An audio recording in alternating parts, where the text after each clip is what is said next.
لیکن میرے آقا دو عالم صلی اللہ علیہ وآلہ وسلم نے پھر ارشاد فرمایا کہ جب بندے کا دل کرے کہ میں اپنے خالق سے باتیں کروں، جب بندے کا دل کرے کہ میں اپنے مالک سے باتیں کروں، جب بندے کا دل کرے کہ میں اپنے رب سے باتیں کروں، تو پھر میرے آقا نے فرمایا کہ وہ بندہ قرآن کھولے اور اس کی تلاوت کرے، وہ ایسے ہی ہے کہ جیسے بندہ اپنے رب سے باتیں کر رہا ہے۔ قرآن تو آج بھی وہ تاثیر رکھتا ہے،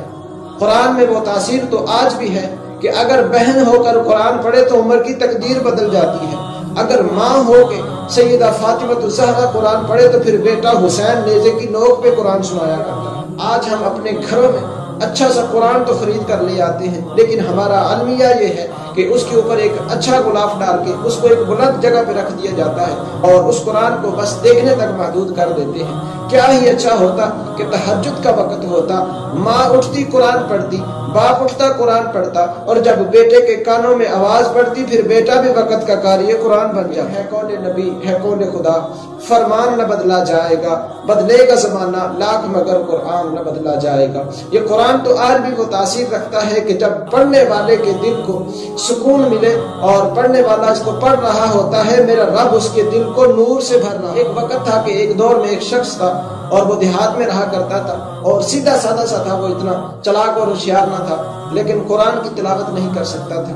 میرے آقا دو عالم صلی اللہ علیہ وسلم کے فرامین اس نے سن رکھے تھے کہ اس قرآن کو دیکھنا بھی عبادت ہے، اس قرآن کو پڑھنا بھی عبادت ہے، اور اس قرآن کو چھونا بھی عبادت ہے، اور اس قرآن کو پڑھنا اور سننا اور دیکھنا عبادت میں مشغول ہوتا ہے۔ اور اس شخص نے جب اتنی باتیں سنی تو اس کے دل میں خیال آیا کہ میں نے بچپن میں قرآن سیکھا تو نہیں، لیکن آج میرا دل کرتا ہے کہ میں اپنے رب سے باتیں کروں۔ تہجد کا وقت ہوا، وہ شخص اٹھا اور مسجد میں چلا گیا۔ جب نماز کے بعد اس نے دیکھا کہ چھوٹے چھوٹے بچے جو ہیں وہ قرآن لے کر بیٹھ گئے ہیں اور تلاوت قرآن پاک کر رہے ہیں، اور اس کے دل میں خیال آیا کہ آج میں بھی اپنے رب سے باتیں کروں، اور اس کے دل میں یہ خیال آیا کہ آج میں بھی اپنے رب سے کلام کروں۔ وہ اپنے گھر میں گیا اور اپنی بیوی کو کہنے لگا کہ مجھے قرآن لا کر دو۔ اس کی بیوی نے قرآن لا کر دیا، اس نے قرآن کو کھولا اور اپنے سامنے رکھا، اور سامنے رکھ کر جب پڑھنے کا ارادہ کیا لیکن زبان حرکت نہ کر سکی کیونکہ پڑھنے کا طریقہ نہ معلوم تھا۔ قرآن اس نے بچپن میں چھوڑ دیا اور پڑھا نہیں،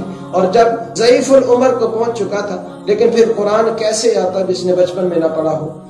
اس شخص نے قرآن کو کھولا اور پڑھنے کی کوشش کی، لیکن اس کی بیوی کہتی ہے کہ میرے شوہر کو قرآن پڑھنا نہیں آتا تھا، اور اس لیے اس نے قرآن کو دیکھا اور اس نے ہر سطر پہ ہاتھ رکھ کے اس نے کہا، مولا میں اس قرآن کو پڑھ تو نہیں سکتا، اس قرآن کی تلاوت تو نہیں کر سکتا، لیکن میرا دل اس بات کی گواہی دیتا ہے کہ اس قرآن میں تو نے جو فرمایا ہے حق فرمایا ہے، سچ فرمایا ہے۔ عورت کہتی ہے کہ کچھ دن گزرے تو میرا شوہر اس دنیا سے انتقال کر گیا، لیکن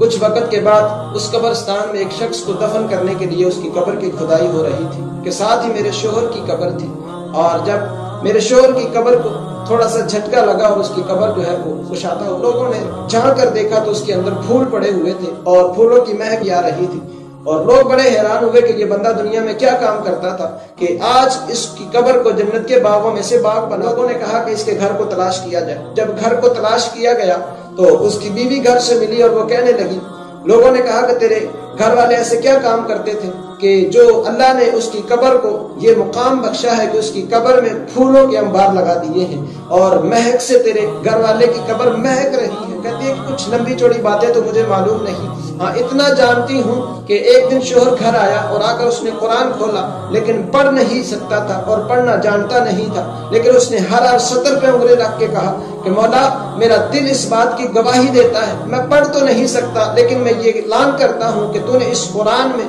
جو لکھا ہے حق لکھا ہے، جو لکھا ہے وہ سچ لکھا ہے۔ ہو سکتا ہے کہ اللہ نے اس قرآن کی برکت سے میرے گھر والے کو یہ مقام عطا فرما دیا ہو اور اس کی قبر کو جنت کے باغوں میں سے باغ بنا دیا ہو۔ لیکن پھر کسی نے کیا خوب کہا ہے کہ تاکوں میں سجایا جاتا ہوں، آنکھوں سے لگایا جاتا ہوں، تعویذ بنایا جاتا ہوں، دھو دھو کے پلایا جاتا ہوں، جستان حریر و ریشم کے پھر عطر کی بارش ہوتی ہے، خوشبو میں بسایا جاتا ہوں۔ جس طرح طوطا مینا کو کچھ بول سکھائے جاتے ہیں، اس طرح پڑھایا جاتا ہوں، اس طرح سکھایا جاتا ہوں۔ جب قول و قسم کے لیے تکرار کی نوبت آتی ہے، پھر میری ضرورت پڑتی ہے، ہاتھوں پہ اٹھایا جاتا ہوں۔ دن سوز سے خالی رہتے ہیں، آنکھ ہے کہ تر ہوتی ہی نہیں، کہنے کو تو ہر ایک محفل میں پڑھ پڑھ کے سنایا جاتا ہوں۔ نیکی پہ بدی کا غلبہ ہے، سچائی سے بڑھ کر دھوکہ ہے، ایک بار ہنسایا جاتا ہوں 100 بار رلایا جاتا ہوں۔ یہ مجھ سے عقیدت کے دعوے، قانون پہ راضی غیروں کے، یوں بھی مجھے رسوا کرتے ہیں، یوں بھی ستایا جاتا ہوں۔